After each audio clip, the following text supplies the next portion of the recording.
الرجیم بسم اللہ الرحمن الرحیم سورہ شورى خلاصہ آیت جس کو میں پڑھ رہا تھا وَأُمِرْتُ لِيَعْدِلَ بَيْنَكُمْ، اور آپ صلی اللہ علیہ وسلم کہہ دیجئے وَأُمِرْتُ، مجھے حکم ہوا ہے لِيَعْدِلَ بَيْنَكُمْ، کہ میں تمہارے درمیان عدل قائم کروں، کہ میں اللہ کا رسول صلی اللہ علیہ وسلم کوئی میٹھے اور ٹھنڈے واز دینے کے لیے نہیں آیا، بلکہ میرا جو مقصد اس واز اور اس دعوت اور تبلیغ، اس کا مقصد کیا ہے؟ میری اس تبلیغ کا مقصد معاشرے میں عدل و انصاف کا قائم کرنا، لیعدل بینکم، کہ میں تمہارے درمیان عدل قائم کروں، نظام توحید کا قیام، یہ میرا مقصد ہے، صرف ٹھنڈے ٹھنڈے واز دینا میرا مقصد نہیں ہے۔ تو یہ حضور کا مشن ہے۔ اور یاد رکھیے گا اللہ تعالیٰ کے ہاں انسانی معاشرے میں عدل و انصاف کی بڑی اہمیت ہے۔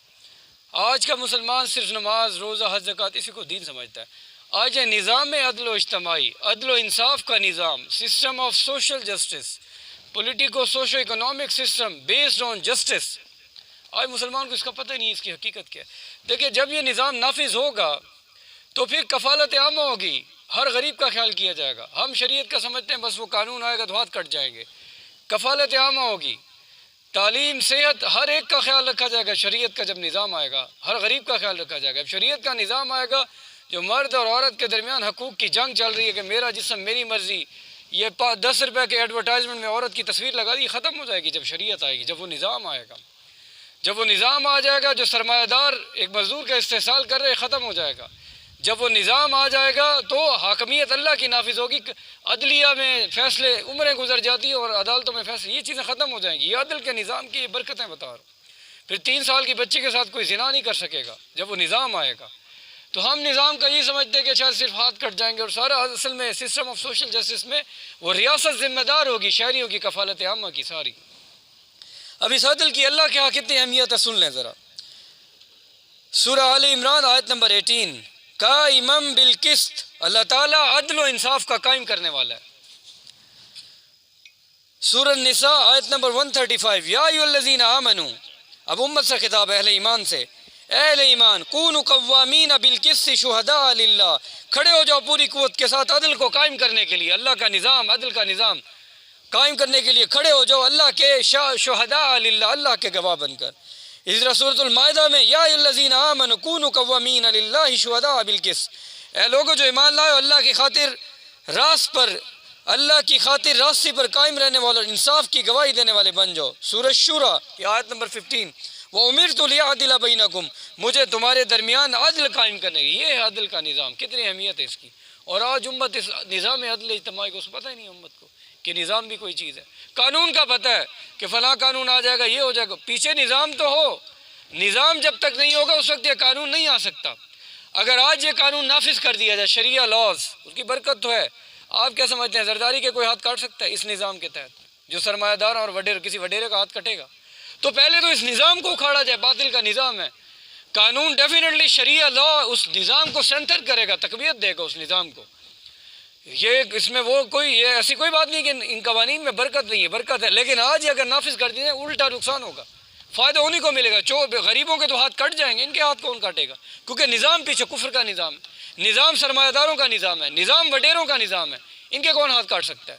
تو اصل تو پہلے عدل و کس کا نظام قائم کیا جائے، اس ایگزسٹنگ جو بوگس نظام ہے اس کو کھاڑا جائے، کفر کا نظام، اللہ کا نظام پہلے قائم کیا جائے۔ تو یہ اس سورہ شورى کا مرکزی مضمون ہے۔ وَيَبْغُونَ فِي الْأَرْضِ بِغَيْرِ الْحَقِّ، اور زمین کے اندر سرکشی کرتے ہیں بغیر کسی حق کے۔ اولئک لہم عذاب علیم، یہی لوگ ہیں جن کے لیے دردناک عذاب ہے۔ یعنی کہ اللہ سرکشی کیا ہے؟ اللہ کی حاکمیت تسلیم نہیں کرنی، ہم اپنی حاکمیت، عوامی حاکمیت، یہ سیکولر جمہوریت، اس میں کیا نعرہ ہے؟ عوامی حاکمیت، انسان کی حاکمیت ہوگی، انسان مرضی سے جو چاہے قانون سازی کرے، حاکمیت کا طاقت اب عوام کے پاس ہے۔ جبکہ خلافت سٹیٹ میں، نظام عدل اجتماعی جس سٹیٹ میں قائم ہوگا اس سٹیٹ میں حاکمیت کا اختیار اللہ کا، عوام کا نہیں ہے۔ اسلامک سٹیٹ میں عوامی حاکمیت نہیں ہے، یہ سیکولر جمہوری سٹیٹ ہے جس میں عوامی حاکمیت کا نعرہ ہے، عوام کی مرضی اپنی مرضی سے قانون سازی کریں گے، یہ شرک ہے، شرک فی الحاکمی ہے۔ جبکہ خلافت سٹیٹ میں عوامی حاکمیت نہیں ہے، اس میں پاپولر واسچرنسی ہے، عوام نمائندے ہیں، عوام اللہ کے نمائندے، اللہ کے نمائندے کی حیثیت سے وہ اللہ کے قوانین کو نافذ کریں گے، عوامی حاکمیت نہیں ہے، پاپولر واسچرنسی ہے۔ عوامی خلافت ہے، عوامی حاکمیت نہیں ہے اسلام میں، جبکہ اس جمہوریت میں عوامی حاکمیت کا نعرہ ہے، پاپولر سوورینٹی، عوام حاکم ہے۔ شرک ہے اس دور کا سب سے بڑا شرک کہ اب اللہ کو محدود کر دیا صرف مسجد تک، کہ اللہ آپ ہماری پارلیمنٹ میں ہمیں اچھے نہیں لگے، ہم مرضی سے قانون، ہم اپنی پارلیمنٹ میں سود چاہے حلال کر دیں یا ٹرانسجینڈر ایکٹ پاس کر دیں، اللہ آپ وہاں نہیں آ سکتے، آپ ہماری مسجدوں تک محدود ہو جائیں، آپ ہمیں یہاں اچھے لگتے ہیں، رمضان میں آئیں گے ہم مسجدیں بھر دیں گے، اللہ بس ہمیں یہی ٹھیک ہے۔ یہ ہے اس دور کا شرک، عوامی حاکمیت، کہ حاکمیت کا سرچشمہ عوام بن گئی، سب سے بڑا اس دور کا شرک ہے یہ۔ سورہ محمد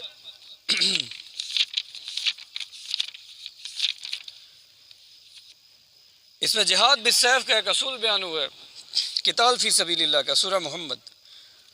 فَإِذَا لَقِيتُمُ الَّذِينَ كَفَرُوا فَضَرْبَ الرِّقَابِ، اور اے مسلمانوں جب تمہاری کافروں سے بھیڑ ہو، ان سے وہ تصادم ہو، جب فَضَرْبَ الرِّقَابِ تو ان کی گردنیں مارو، انہیں اڑاؤ، ان کی گردن، انہیں قتل کرو۔ اب یہ سورہ محمد صلی اللہ علیہ وسلم اور سورہ انفال، اس میں غزوہ بدر سے ریلیٹڈ ایونٹس کا ذکر ہے۔ دیکھیں اللہ کے رسول کی جو تحریک ہے وہ غلبہ دین کی تحریک، اس میں ایک مکی دور ہے، مدنی دور ہے۔ مکی دور میں آپ نے یتلو علیہم آیاتی، قرآن پڑھ پڑھ کے سنا، ایک جمعیت بلڈ کی، ان کی تربیت کی، نظریہ توحید پیش کیا، پھر ان کی تربیت کی، نظریہ دیا، پھر تربیت کی قرآن سے، یتلو علیہم آیاتی ویزکیہم ویعلمہم الکتاب، اور انہیں کتاب اور حکمت کی تعلیم، کتاب و سنت کی تعلیم دی۔ تو اس مکی دور میں اللہ کے رسول صلی اللہ علیہ وسلم نے نظریہ دیا توحید، تربیت کی، اور تنظیم کی شکل میں انہیں اکٹھا کیا۔ یہ اسٹیپس یاد رکھیے گا، آج بھی یہ اسٹیپس چلیں گے، نظریہ، پھر تربیت، وہ قرآن پہ ہوگا سارا، قرآن ہی بتائے گا سارے ادوار کی حقیقت اور اس دور میں کیسے کام کرنا ہے، اور سنت رسول صلی اللہ علیہ وسلم۔ نظریہ دیا، ان کی تربیت کی، انہیں تنظیم کی شکل میں اکٹھا کیا، اور انہیں صبر کرنے کی، ان کے اندر ٹارچر ہو رہا ہے مکی دور میں، کفوا ایدیکم، اپنے ہاتھ باندھے رکھو، جواب نہیں دینا، کفوا، کیونکہ تربیت ہو رہی، ان مشکلوں سے گزار کے مسلمانوں کی تربیت، تاکہ آنے والے جو بڑے جنگوں کا دور شروع ہونا ہے اس میں ان کے وہ ایک ٹریننگ ہو چکی ہے مضبوط، مار کھانے، بار برداشت کرنا سارا۔ حضرت بلال کو مارا جا رہا ہے، خباب بن ارد کو مارا جا رہا ہے، ہر ایک کو مارا جا رہا ہے، لیکن ٹارچر، کفوا ایدیکم، اپنے ہاتھ مکی دور میں باندھے رکھو۔ تو یہ مکی دور، اور پھر اب مدنی دور شروع ہو گیا، جب سے سورہ محمد، سورہ انفال، یہ سورہ محمد کے بارے میں سورہ قتال ہے، اس میں قتال کو حکم ہے۔ اب وہ جو صبر کا دور چل رہا تھا، وہ جو چوتھا سٹیپ میں نے بتایا کہ وہ نظریہ، اس نظریے پہ تربیت اور تنظیم کی شکل میں اکٹھا کر دینا، ڈاکٹر صالح احمد رحمۃ اللہ علیہ نے یہ فلسفی آف سیرت، اللہ کے رسول کی سیرت کی حکمت بیان کی ہے، یہ جو سٹیپس آپ کے سامنے رکھ رہا ہوں۔ تو اس دور میں بھی انہوں نے کہا اسی طرح ہی کام ہوگا، سیرت کو سامنے رکھتے ہوئے، اسی پہ تنظیم اسلامی کھڑی، اسی کہ پہلے قرآن سے لوگوں کو تربیت کی جائے، قرآن سے لوگوں کو جوڑا جائے، قرآن پہ ایک تنظیم قائم کی جائے، قرآن پہ پھر انہیں صبر کرنا سکھایا، جب وہ معاشرے میں ریزسٹنس پیدا کریں گے انہیں صبر سکھایا جائے۔ تو اس صبر کا نام ہے پیسو ریزسٹنس، صبر محض، پیسو ریزسٹنس۔ اب یہ مکی دور ہے، یہ 4 سٹیپس جو میں نے بتائے، یہ تو آج بھی اس دور میں بھی اسی طرح چلیں گے، آج پاکستان میں جہاں ہم رہ رہے ہیں اسی طرح تربیت ہوگی، اسی طرح نظریہ توحید بتایا جائے گا، اس دور کے شرک بتائے جائیں گے، وہ جمہوری شرک ہے، وہ میٹیریلزم، مادہ پرستی کا شرک ہے، وہ نفس پرستی کا شرک ہے، جو میں نے اکثر دروس میں ہمارے آئے ہیں سارے، وہ سارے شرک بتائے جائیں گے۔ اس دور کے توحید کی حقیقت کیا ہے اس دور میں وہ بتائی جائے گی، پھر ان کی تربیت اسی قرآن سے، قرآن پہ انہیں جوڑا جائے گا، تنظیم کی شکل میں انہیں طاقت بلڈ کی جائے گی، اور صبر محض، صبر، یہ عادت سکھائی جائے گی۔ اب یہ ہے پہلے فرسٹ 4 سٹیپس سیرت کی روشنی میں۔ اب مدنی دور آ رہا ہے، اس میں کیا ہو رہا ہے؟ 6 ماہ کے اندر، after 6 months، within 6 months، اللہ کے رسول نے کیا کیا؟ نمبر 1 مسجد نبوی کی تعمیر کی، نمبر 2 مواخات مدینہ، مسلمانوں کے درمیان بھائی چارہ قائم کر دیا، مواخات، مسجد نبوی کی تعمیر، مسجد نبوی پارلیمنٹ تھی، مسجد نبوی جوڈیشری تھی، مسجد نبوی GHQ تھا، مسجد نبوی پورا مرکز تھا ہماری ہر ایکٹیویٹیز کا۔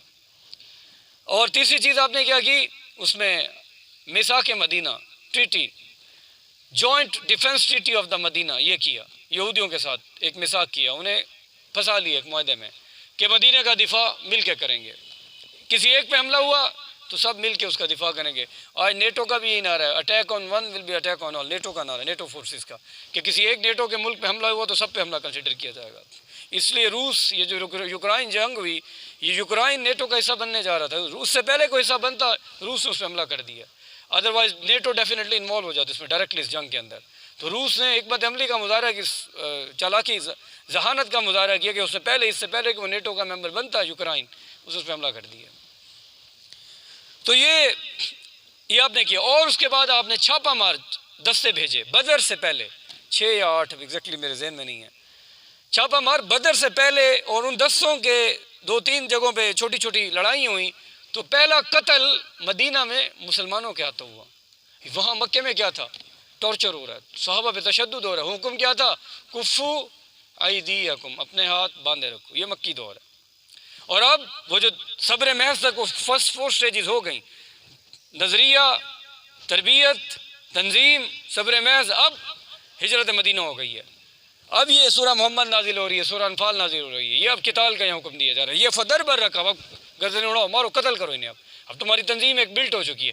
اب تمہاری وہ سٹیج صبر کے مرحلے سے آگے اب ایکٹیو ریزسٹنس کے، وہ پیسو تھا صبر، اب ایکٹیو ریزسٹنس کے مرحلے میں تم داخل ہو رہے ہو کہ اب تم نے اقدام کے مرحلے میں داخل ہو رہا ہو. تو اقدام اللہ کے رسول نے کیا کیا؟ وہ چھاپا مار دستے بھیجے. بدر سے پہلے کی بات، قتل ہو گیا ایک ان کا. اب یہ چیز ایک قتل ذہن میں رکھیے گا. پہلا قتل مدینہ میں کس نے کیا؟ ہم نے کیا، یاد رکھیے گا. اور دوسری چیز، ان کی اللہ کے رسول نے ارد گرد کے وفود سے ملاقاتیں شروع کر، ارد گرد کے لوگوں کے قبائل سے پولیٹیکل آئسولیشن شروع کر دی قریش کی، کہ یا ہمارے علیف بن جاؤ یا نیوٹرل ہو جاؤ، اس جنگ میں نہ آنا. تو کچھ مسلمانوں کے ساتھ مل کر کچھ نیوٹرل ہو گئے. Political isolation. وہ ابو سفیان کا قافلہ جو بدر کی وجہ بنا. اکنامک بلاکیٹ شروع کر دی. یہ ہے ایکٹیو ریزسٹنس. اب آپ نے اقدام شروع کر دیا. اب وہ جنگی صورتحال آہستہ آہستہ پیدا ہو رہی. وہ قتل بھی ہو گیا ان کا، حالانکہ اللہ کے رسول نے حکم نہیں دیا تھا قتل کرنا، کہ وہ لڑائی میں ہو گیا تھا. وادی نخلا میں غالباً ہوئی تھی ایک چھوٹی سی لڑائی، اس میں.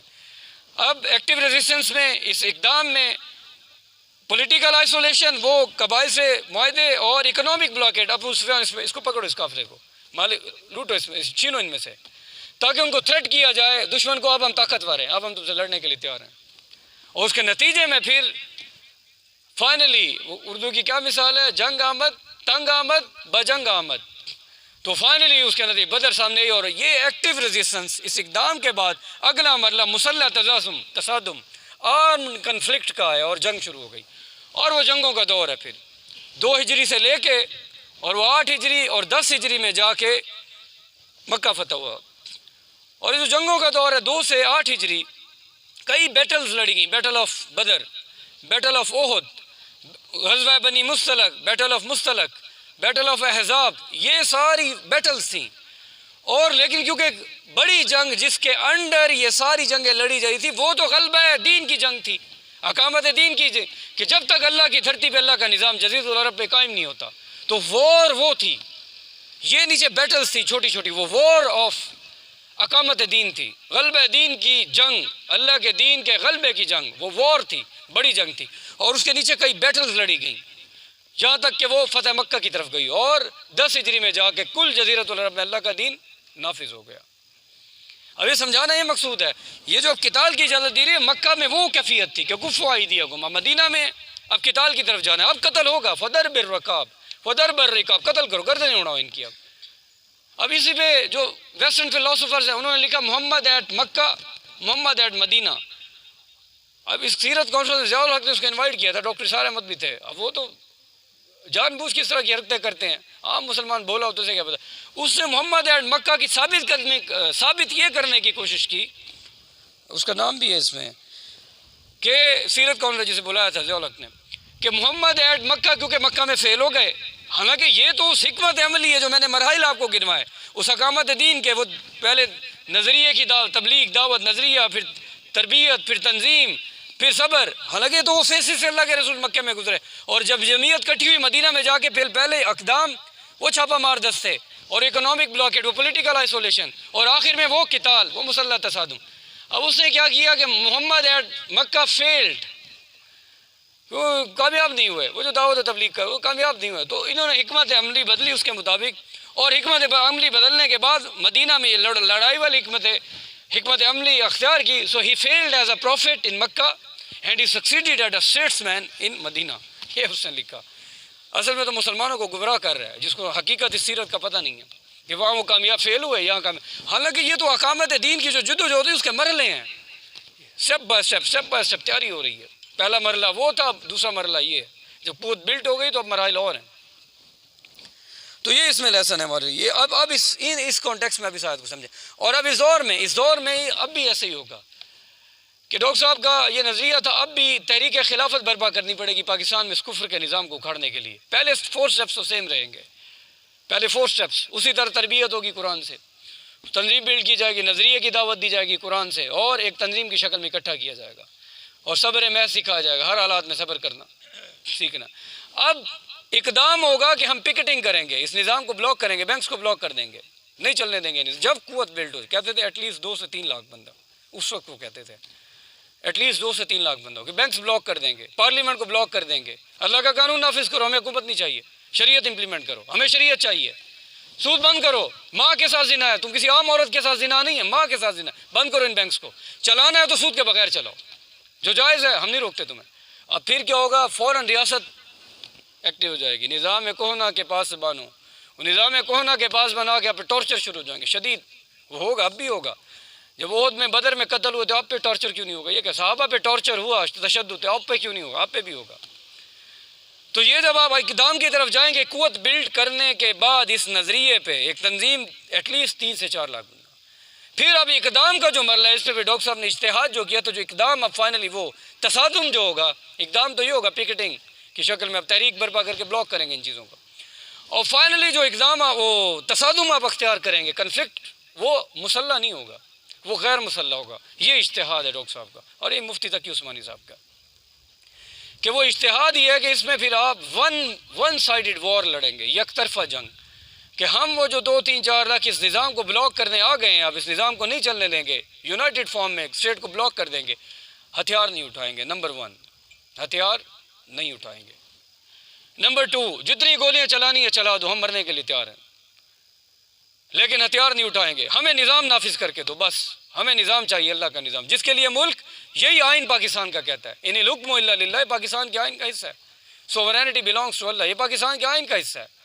نو legislation will be done repugnant to Quran and Sunnah, یا ایھا الذین آمنوا لا تقدموا بین یدی اللہ ورسولہ. یہ آیت بھی قرآن کے آئین، پاکستان کے آئین کا حصہ ہے کہ کوئی قانون سازی قرآن و سنت کے منافی، یہ بھی پاکستان کے آئین کا حصہ ہے. تو یہ آئین چاہتا ہے، آئین امپلیمنٹ، آئین میں یہ چیزیں مینشن ہے، تو اللہ کا دین نافذ کرو. ہم تو آئین کے مطابق چل رہے ہیں، تو نافذ کرو. تو گولیاں چلانی ہے، چلو ہم نہیں اسٹیٹ کو، ریاست کو نہیں چلنے دیں گے. پھر گولیاں چلیں گی، ہو ہی نہیں سکتا گولیاں نہ چلیں.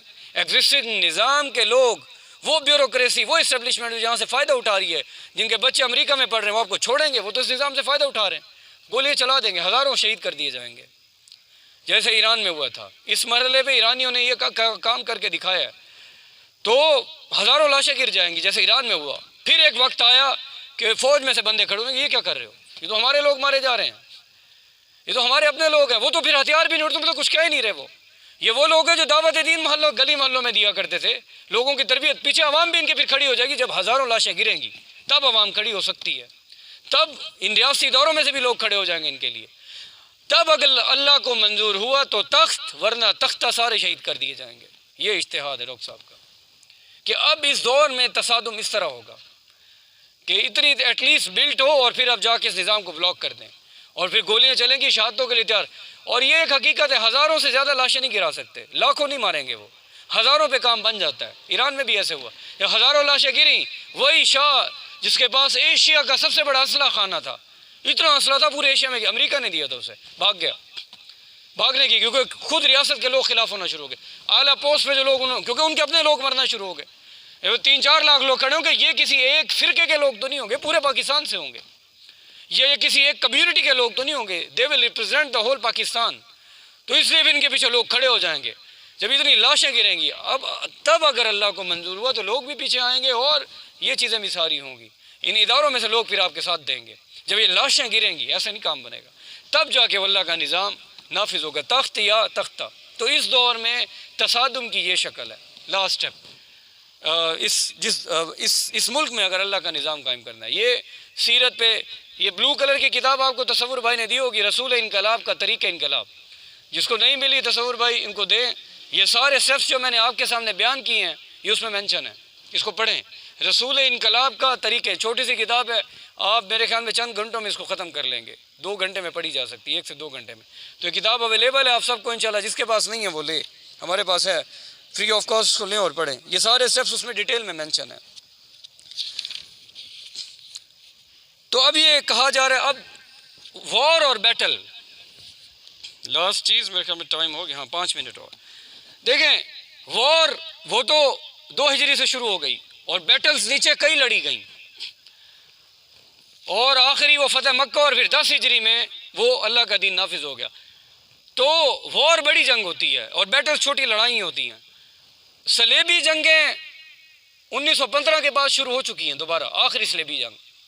جب 1916 میں ایلن بی نے القدس فتح کیا تو صلاح الدین ایوبی کی قبر پہ جا کے اسے لات ماری اور کہا گیٹ اپ صلاح الدین، کھڑے ہو جاؤ، میں آ گیا ہوں، کدھر ہو تم؟ تو صلاح الدین ایوبی کی قبر پہ صلیبی جنگیں تو شروع ہو چکی ہیں 1915-16 سے آن ورڈ. اب اس کے اندر کئی بیٹلز لڑی گئی ہیں. اس وقت بھی 9/11 کی جنگ، یہ بیٹلز ہیں ساری.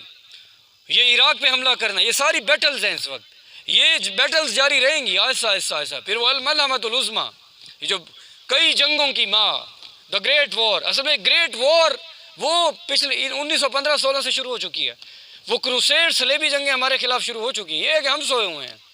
تو وہ جو بیٹلز ہیں وہ ہو رہی ہیں. 9/11 کے بعد افغانستان، یہ بیٹلز ہیں، اور بھی آگے اور ہوں گی امت پہ. پاکستان پہ بھی لانچ کی جا سکتی ہے، کسی بھی وقت ایران پہ بھی لانچ کی جا سکتی ہے، جیسے عراق پہ کی گئی، لیبیا کو تباہ کر دیا گیا، شام میں جو صورتحال ہے. یہ بیٹلز ہیں اس کروسیڈز کا، جو صلیبی جنگیں چل رہی ہیں. تو فائنل ابھی ہم اسی کی طرف پروسیڈ کر رہے ہیں. یہ بیٹلز ہیں، اور وہ جہاد فی سبیل الدجال کر رہے ہیں، اور ادھر ہم نے جہاد فی سبیل اللہ کرنا ہے. تو کم از کم اس کے لیے پہلے ایک دھرتی، ایک ملک، کوئی ایک نمونہ تو دے خلافت کا. کیونکہ سیرت یہ بتاتی ہے کہ پہلے ایک جگہ پہ جزیرۃ العرب میں وہ ایک اسٹیٹ قائم ہوئی. پھر انقلاب کا جو 7th سٹیپ ہے، تصدیر انقلاب، وہ ریولوشن کی پھیلتا ہے، جو حقیقی ریولوشن وہ پھیلتا ہے. جبکہ صحابہ کے دور میں پھر وہ اس انقلاب کی باؤنڈریز پھیلی، 3 بر اعظموں تک وہ اسلامی انقلاب جا پہنچا. تصدیر یہ لاسٹ 7th سٹیپ ہے ریولوشن کو، تصادم سے اگلا سٹیپ ہے. تو یہ ہوگا. اب یہ ہم جس دور سے آج گزر رہے ہیں، صلیبی جنگیں چل رہی ہیں ہمارے اگینسٹ، اور یہ جنگیں مزید چلیں گی ساری. تو جہاد فی سبیل الدجال ہے، ادھر ہم نے جہاد فی سبیل اللہ کرنا ہے. تو اس کے لیے کم از کم ایک ملک میں خلافت تو قائم کریں. آنے والے دور کے لیے امام المہدی کے لیے راستے تو ہموار کریں ہم لوگ. تو یہ ہمارے لیے اس میں لیسن ہے، اس سیرت کی روشنی میں. لاسٹ چیز اس میں جو سمجھانا مقصود ہے کہ قتال تو کرو حتی تدع الحرب اوزارها، یہاں تک کہ جنگ اپنے ہتھیار ڈال دے. یعنی کہ جب تک کفر کی قوت کچل نہیں دی جاتی، ان کے قیدی نہ بناؤ. ورنہ وہی قیدی بدر کے بعد کہاں گئے تھے؟ آگے عہد پہ واپس آ گئے تھے. حتی تدع الحرب، کیونکہ یہ وار ہے، یہ بیٹلز نہیں ہیں. ایک بیٹل ختم ہوگی بس کہانی ختم نہیں ہے، وہ نہیں ہے. سیرت کی روشنی میں جو ہمیں سمجھ آ رہا ہے کہ اللہ کے رسول کو بتایا جا رہا ہے کہ حتی تدع الحرب، جب تک کہ ان کی قوت کچل نہیں دی جاتی تو تب تک انہیں معاف نہ کیا جائے. ہاں جب ان کی قوت کچل دی جائے، باطل کی قوت ٹوٹ جائے، اب ٹھیک ہے، قیدی بھی بنا لو، جسے رہا کرنا کر لو. پتہ ہے واپس نہیں آئیں گے، کھڑے نہیں ہو سکتے. اور یہ کب ہوا؟ جب جزیرۃ العرب میں وہ 2 ہجری سے لے کے آن ورڈ 10 ہجری تک وہ اللہ کا نظام قائم ہوا. حتی تدع الحرب، حتی تدع الحرب اوزارا، یہاں تک کہ جنگ اپنے. تو جنگ نے ہتھیار کب ڈالے؟ جب جزیرۃ العرب میں اللہ کا نظام غالب ہو گیا. تو یہ ہے سیرت کی روشنی میں ہمارے لیے ایک نمونہ. تو دیکھیں ہر دور میں لقد کان لکم فی رسول اللہ اسوۃ حسنہ، اسوہ حسنہ آج بھی ہے. انقلاب اس ملک میں برپا کرنا ہے، دھرتی میں. سیرت رسول آج بھی ہمیں گائیڈ کر رہی ہے. وآخر دعوانا الحمدللہ.